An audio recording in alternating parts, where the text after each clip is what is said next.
Before Afrobeat became the multi-billion-dollar export, before streaming numbers became greatness, before the tours, before the Grammy plaques, there was a great man, quietly shaping the sound of the continent.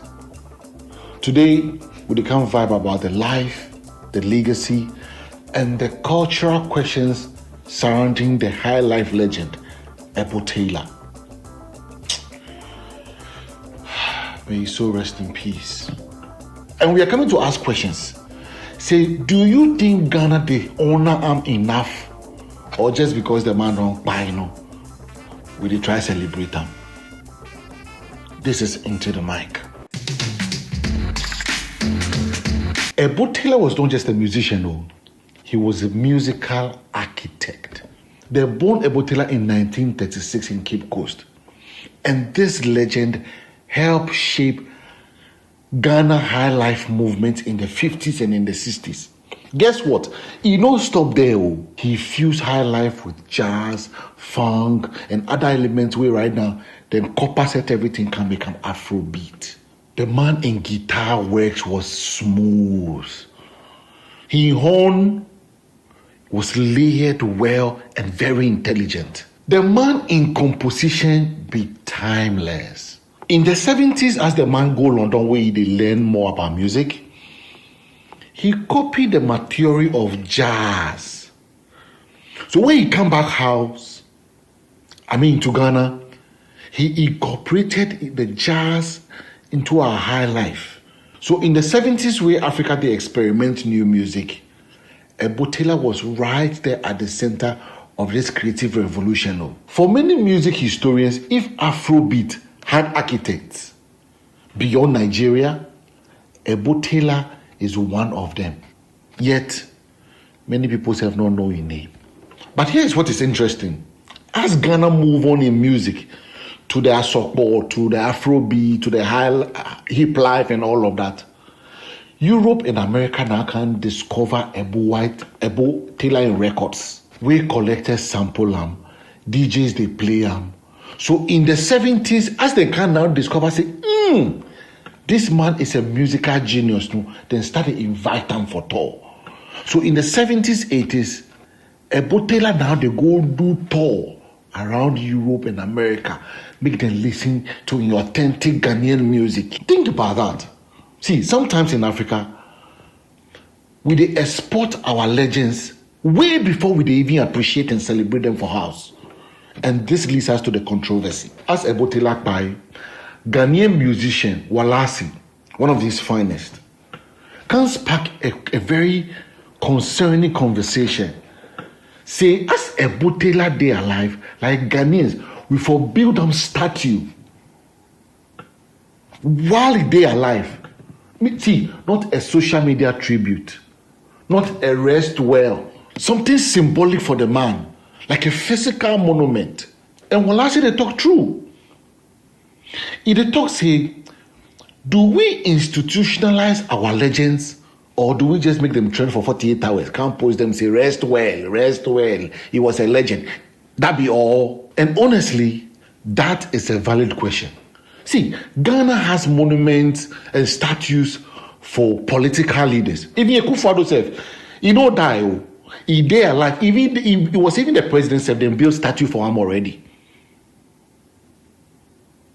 But why is it that when it comes to our legends like the musicians, footballers, actors, where did they contribute immensely to the growth of Ghana music, Ghana movies, things where they matter, we they forget them.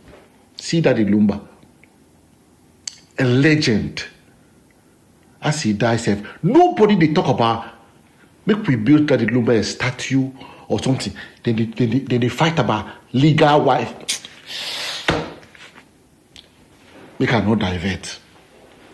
But think about it. Say when one of legends they alive, we know they celebrate them.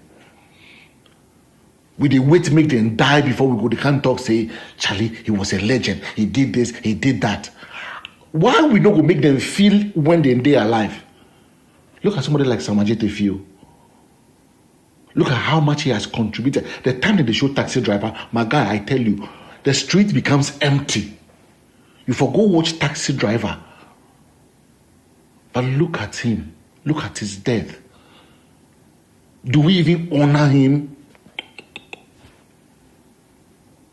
Nothing.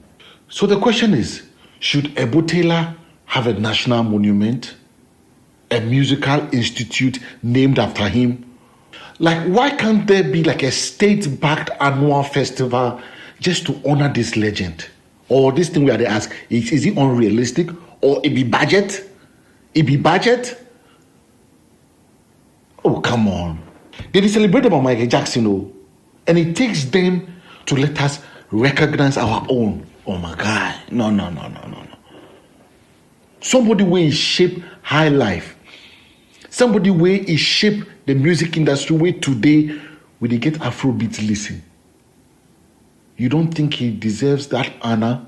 As this conversation they go on, rapper Manifest weigh in on the conversation. Weigh in the talk say, he's always talked about the preservation and the documentation of our pioneers.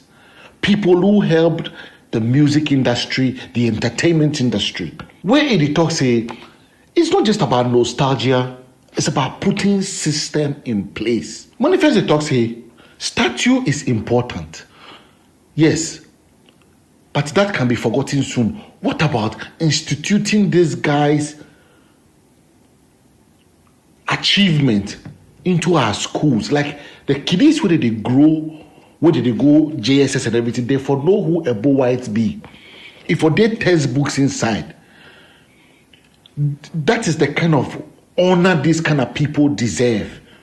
You document them, put them for textbook inside. If when the children they grow, they know the people who champion their affairs where we they enjoy now. That is the kind of thing Manifest to talk about. Statues are symbolic.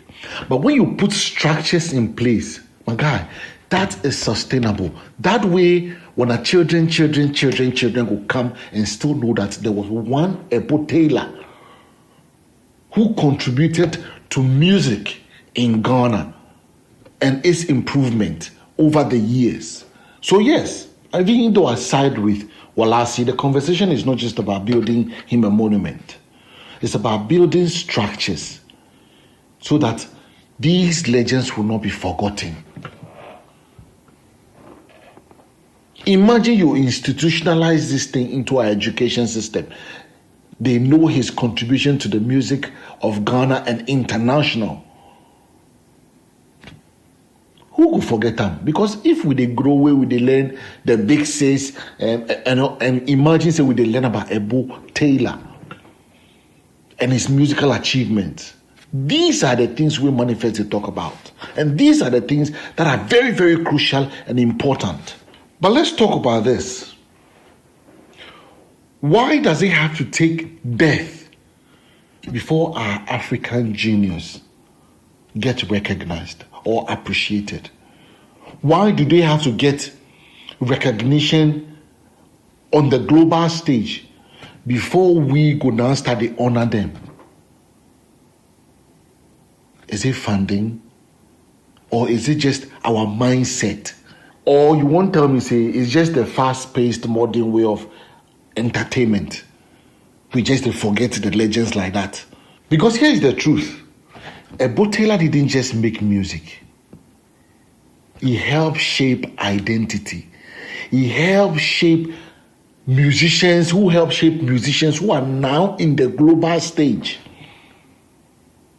Unfortunately, we live in an era where beef the trend, buying luxury car the trend, social media, hula baloo, awards the trend, but legacy,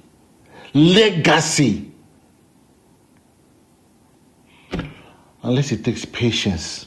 And this Ebo Taylor in life, they force us make we rethink about how we measure greatness. It be the awards, it be the streams, or is it the long-term influence on the culture, on the people? And more importantly, who they decide that? Because if a musician, a legend, can be rediscovered by Europe, way before we said we could celebrate and honor for here, then we really must have a rethink, a conversation about how our culture values people like this. My people, I just can't ask, do you think we should build a Botela, a statue, or we should do something more powerful? A culture that doesn't forget its pioneers, that honors its pioneers. The conversation that your hand inside. Drop your comment.